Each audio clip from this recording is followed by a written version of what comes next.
Pepper here. I'm here with Dance Rossi, and I'm about to ask a question. Hi, Caitlin, what's up? Just how excited are you to have Becky Hammond back? I want to see a show of hands if you've gone to a women's sports game. We have the best fans in the league. Appreciate you guys coming out. We're hungry. Let's get it. It's super important to show out and show up for girls and women who are living their dreams playing sports. I mean, how awesome is that? What a highlight reel. Welcoming in 11-year-old sports reporter Pepper Persley. Pepper, thank you so much for joining us. That was awesome. So cute. I didn't even know they were doing that. I mean, we try to have a couple little tricks up our sleeves for you, Pepper. We know that you're the expert in this, so we try to even surprise the experts, because I'm looking at the list of people that you've interviewed. First Lady Jill Biden, Michelle Obama, WNBA stars. We're talking Kelsey Plum, we're talking Sue Bird, we're talking Stewie. How did you first get into sports journalism, my friend?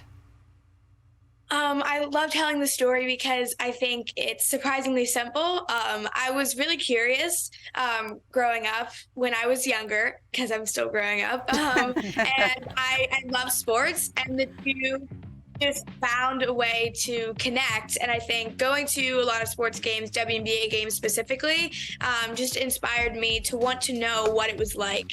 And I think my curiosity was able to sprout my journey. And from there, like you said, I've done a lot of interviews, and I absolutely love what I do. And there's no pressure on me to do any of this work. And I think that's what makes it the most fun, because the people I talk to are people that I really want to talk to. And that's why I love all my interviews.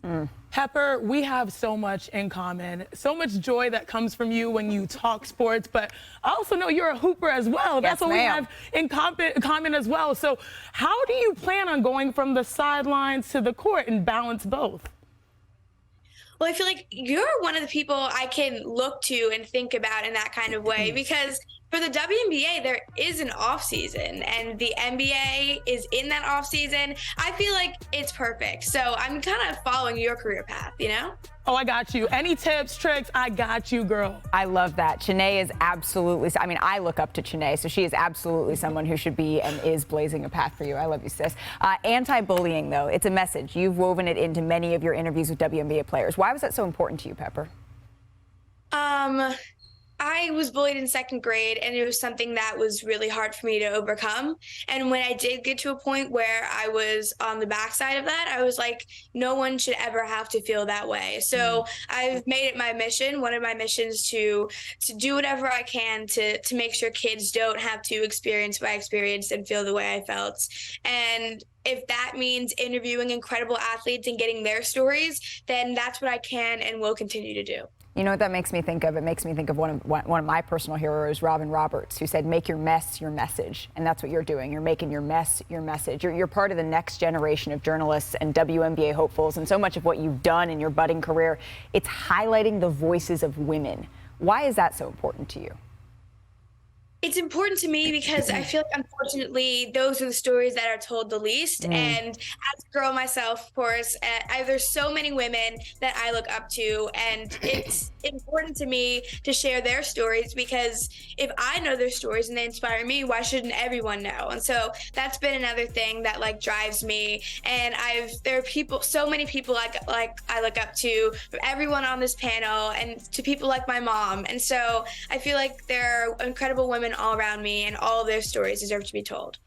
All right. I feel like we've asked you a bunch of questions, and if we could, I think it's time to flip it and reverse the script a little bit, pass the mic back to you, because we told Becky this morning that you were going to be on the show, and Becky goes, oh, Pepper's grilled me so many times. What's she going to be bringing for us today? So what questions do you have for us, Pepper? My question for you is, what does it mean to you to inspire girls like me? You're going to make me cry. It means a lot, Pepper, and it means a lot because I felt like when I was your age and I was looking for me, there wasn't a lot of me, particularly a lot of me that wore my hair like this, or was mixed like me, or had grown up maybe having a little bit of a hard time like me. And so if there is anything that I could ever do to help you, because I would not be here without Ramona, without Doris Burke, without Mark Spears, without Stuart Scott without so many people who I saw a small piece of me in. And if you see that in me, then it is my duty, my responsibility, my honor, my pleasure to make sure that the door is standing open wide for you, because I felt like I had to crack it open a little bit more. And the people before me had to push through that door and up against that ceiling. So I know that your time is coming. Please give me a little bit more of a run in this seat, because my 401k is not where it needs to be quite yet, but I know that you're going to be sitting right next to us right here on NBA Today, covering the W, covering the NBA very, very soon. Thank you so much for spending a little bit of time with us here. Thanks for watching ESPN on YouTube. For live streaming sports and premium content, subscribe to ESPN+.